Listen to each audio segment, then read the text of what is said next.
Okay, so for part 2 of our love reading, let's see the situation for this connection, no? Let's see the situation for this connection.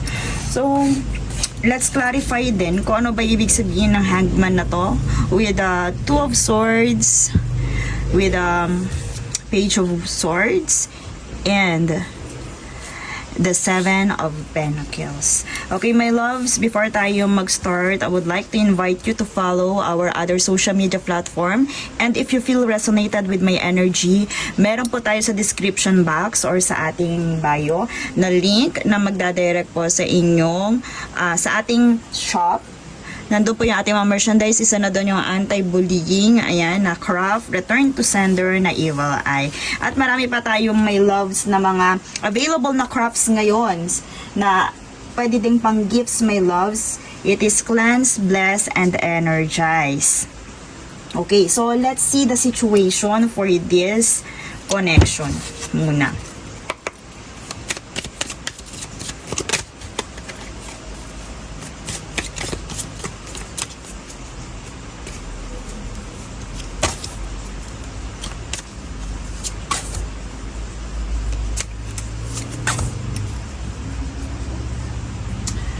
So, since meron tayo dito, no, and sa bottom niya, twin flame, meron dito one mirrored. Okay. So, I also feel, my loves, if ever na one of you ay mayroong victim mentality, paki-avoid yun. Kasi, yung mirror na to, ito din isang sign na kung saan, kung ano yung nararamdaman mo, ay nararamdaman din ng iyong other half. Okay. So, let's see the situation. Soulmate. Kasasabi ko lang, similar, soulmate, romantic partner. Oh, lost, it ghosted, black, cut off, and ayan, adrenaline, roller coaster. Okay, my loves, I feel, my loves, dito, kung ano man ang nangyari sa connection ninyong dalawa, maaaring ito yung situation, di ba? Yung tinanong natin, ito na yun. You are connected with someone na sabihin natin destined sa'yo talaga. Pero may isang pangyayari, my loves, na kailangan na merong block, may nakakat dito, or meron dito, sabihin natin pagkawala. So, maaaring kayo ngayon ay in separation, physically or mentally, my loves. And ito ay nagkakos sa inyo ng ups and downs, mixed signals, hot and cold, my love, roller coaster. I also hear na meron dito, ito ay biglaan. May biglaang desisyon, may biglaang pangyayari na nagkakos sa inyo ng blockages for your connection. Pwede din, my loves, merong decision na sabihin natin hindi gaano pinag-isipan because of this Two of Swords na difficult decisions na nag-cause sa inyo ng adrenaline or yung biglaan na maaaring nakaapekto ng malala dito sa inyong connection. So, dito, meron ditong block and cut off, my loves, and I also feel na hindi, look at the aura or the energy of these cards, napaka-pale ng kulay, my loves. I also hear mayroong kumukupas dito na feelings. At alam nyo yun, may kumukupas ditong feelings because of someone na sabihin nating trapped, confined, lack of direction. I also hear, my loves, na yun nga, nandito yung divided loyalty. Maaari din, my loves, na doon may kinalaman nga itong friendship, or maaaring may kinalaman ang friendship or someone to divide this loyalty. Pwedeng ganun, my loves. Kasi magkatabi yung lost and soulmate, and look at the hands, diba? So, may tendency, my loves, na merong nag-cause ng blockages nyo or ng cut-off, or merong kung ano may decision na yon, naging rush ang decision, yun ang nagkokos din tinglo ko. Kasi torn dito yung person na kailangan ng decision. They have painful choices. They have to face painful choices, crossroads. Look. At maaaring iyon yung mag-cause, my loves. Kung ano man yung mga pinaplano nyo sa inyong connection, iyon ang mag-cause ng inyong blockages.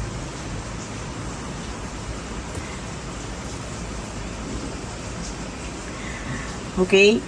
So, dito my loves, I hear na mayroon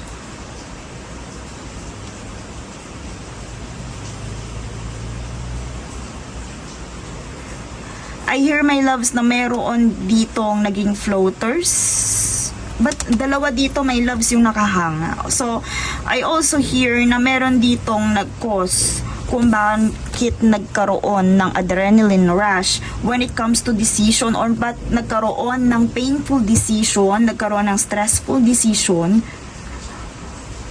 ikaw or yung iyong partner. So dito my loves, parang I also hear na meron din ditong pwedeng maging involved because of the ghost. Eto, ghosted my loves. Lumitaw dito yung ghosted. Pwedeng naramdaman yon ng isa sa inyo na nag-ghost kayo. Okay, the roller coaster, the highest high adrenaline my loves. I hear that. So, iyon ay dahil sa, alam nyo yon, yung paura-urada na decision, yung hindi pinag-iisipan, or yung, dito kasi torn dito yo. Look at the Two of Swords. Torn dito. So, if ever my loves, naging affected itong connection na to because of the painful decision. Let's see more about this connection.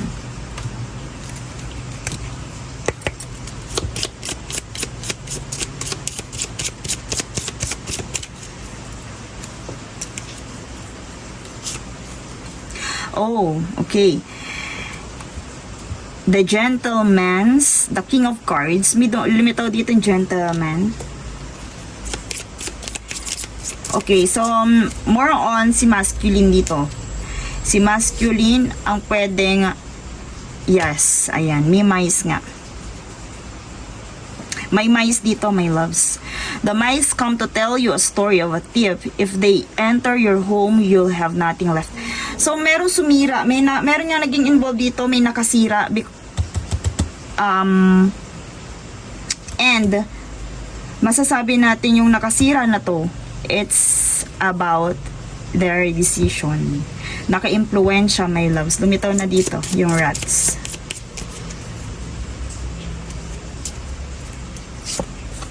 And the snake is likely veil, sleazy for betrayal. She has propensity.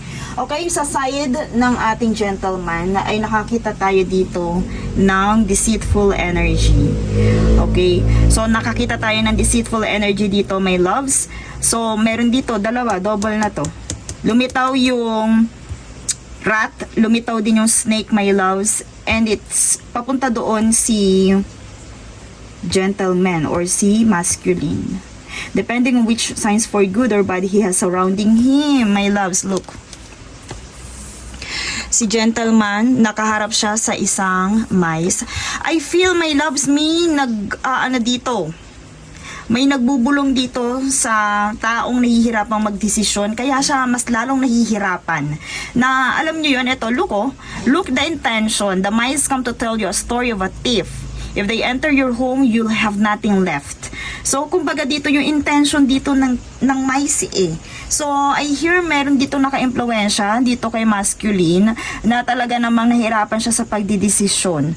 And, maaaring dun niya rin, hindi pa niya nare-realize dun kasi papunta siya dun siya nakafocus, my loves. Maaaring sa tingin niya right now iyon ay tama, iyon ang tama niyang gawin, pero my loves, dito may betrayal dito. I also hear pwede ding kung ito ay nag-cause, yung decision na to nag-cause ng pagiging blocked, ghosted, or cut off, maaaring, my loves, na bumalik din yun. Roller coaster, my loves, maaaring babalik at babalik din. If halimbawa, ang decision is nag-cause si masculine ng betrayal sa'yo, pwedeng bumalik din yun because of this snake, my loves. So, Obviously, yung connection ninyong dalawa is may involved na something or someone na betrayal. And masasabi natin iyon ang nagpapahirap sa sitwasyon. Kasi nandito na nga tayo sa Two of Swords and nandito na din tayo sa delays. Iyon ang maaaring challenges right now ng inyong connection. Okay? So let's see message from this person. Ano ba ang meron doon sa person na to? At kumbaga, right now, ano ba, naniniwala ba talaga siya? Kung meron man siyang kung meron mang nag-a-advise sa kanya right now, yun sa tingin niya, yun ang tama eh. Pero let's see message from this person kung ano ang kumbaga nakapagpa 100% ng kanyang decision or bakit na finalize niya ang kanyang mga desisyon.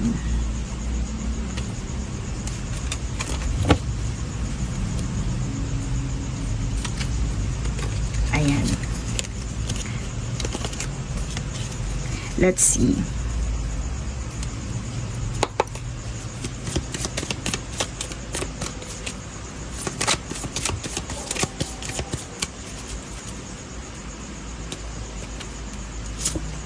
I am terrified. So, I am terrified. I am addicted, my loves, to you. I am addicted to you. Happiness is my priority. Okay. I hear na dito sa nabuo niyang desisyon from this thief or this mice. I hear na meron dito, my loves, na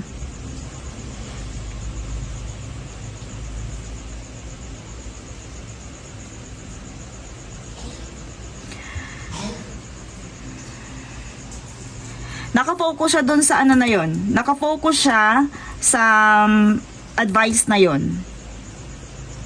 Feeling niya yun ang tama, my loves. Feeling niya doon siya magiging masaya. Kung ano may sinabi ng mice na to. Kasi yung mice, alam natin, di ba? Minsan ang omen ng mice, not to, ano naman ha, pero, di ba, naninira, ganun. So, dun siya nakafocus, maaaring may nagbulong sa kanya, nag-advise sa kanya na much better kung ganito ay kagawin mo. And then, look, nakinig siya doon, my loves. I am addicted. So, ibig sabihin, na-obsess siya doon sa in-advise sa kanya ng person na to, kung person man yan, friend man yan, or relatives. And then, yan, ito na yung nasa isip niya, my loves. Happiness is my priority. Pero, without knowing na iyon ay nag-cause sa kanya, sa kanyang duty, sa inyong connection ng betrayal. Kasi my loves, may lumitaw dito na snake. So, ibig sabihin, kung happiness is your priority right now, as roller coaster shows here, ay hindi siya permanente. Parang kumbaga masyado siyang na-adrenaline nadala ng mga bagay-bagay at hindi niya yun napag-isipan. Masyado lang siyang naging obsessed kung sino man ang advice sa kanya noon, feeling niya yun ang tama. Masyado siyang nabulag doon, my loves. Let's see more. Kasi, kumbaga, hindi na, dito sa addicted to you, maaring naging addicted siya because feeling niya yun ang tama. Parang, kumbaga, sabihin natin, bro, mag-abroad ka, ganito gawin mo. So, ngayon,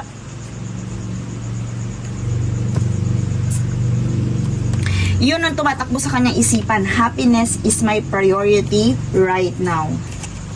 So, maaaring yun ang dahilan din kung bakit siya ngayon ay emotionally unstable. Okay? So, let's see. Or emotionally in separation. Pwede din ganon, my loves.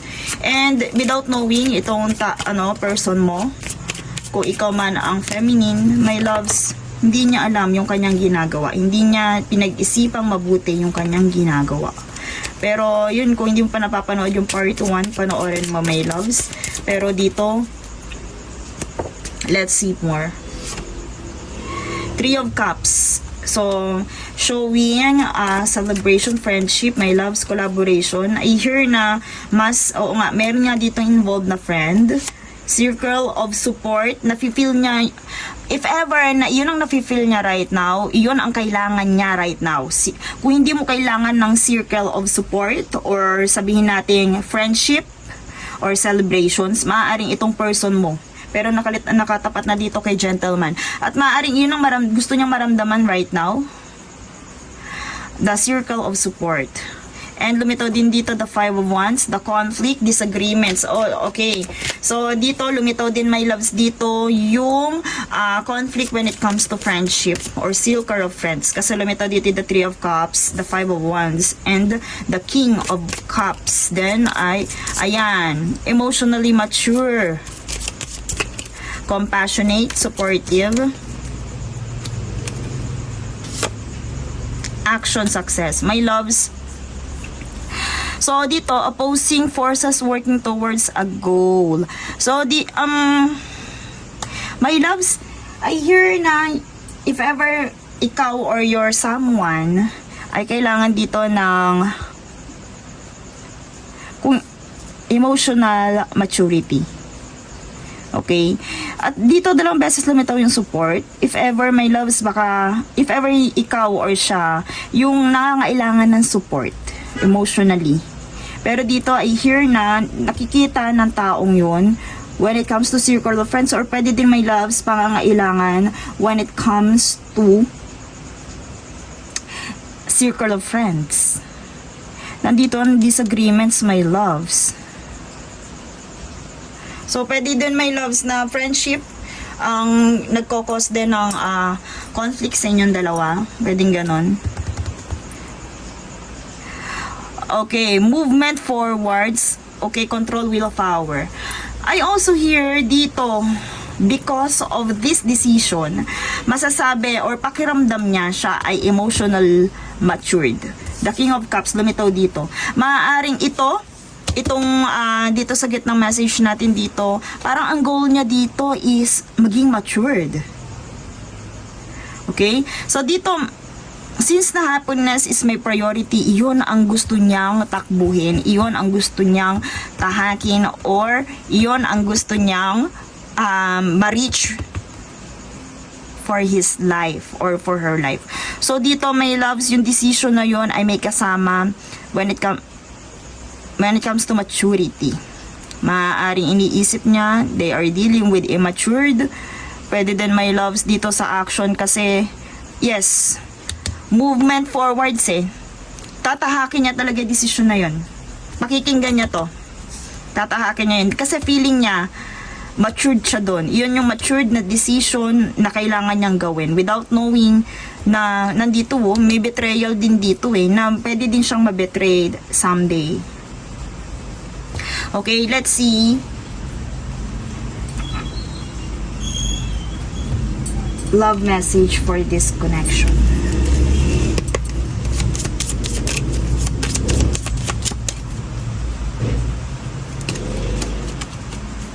New love. Okay? Pwede din, my loves, na they are open to new love, new person. Keep an open mind. Yes. Lumitaw na nga. Maaaring open sila sa new love, new opportunity, and children. So, ganito. Maaaring, ito kasi is message din for you and your person. Maging open sa lahat ng bagay. Your soulmate may differ from your usual type. Maaari, my love, ito na yung twist dito. Ito na yung magiging cause ng delayed.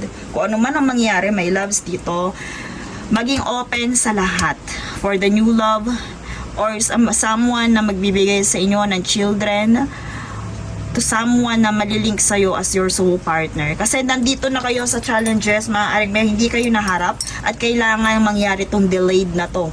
Patience is needed, so kailangan habang nandun yung application ng patience, my loves, open ka sa lahat. Sa new person, you keep an open mind for this connection. Na kumbaga, may tendency na magkaroon siya ng iba, may tendency din na magkaroon ka ng iba. Ganun. Kumbaga, andito na yung sabihin natin, pag let go din, dito na rin matetest kung kayo. Kasi nagdesisyon siya, nakinig na siya, my loves. Sure yun na nakinig siya because of the chariot. Yung chariot card natin, it is the forces working towards goal.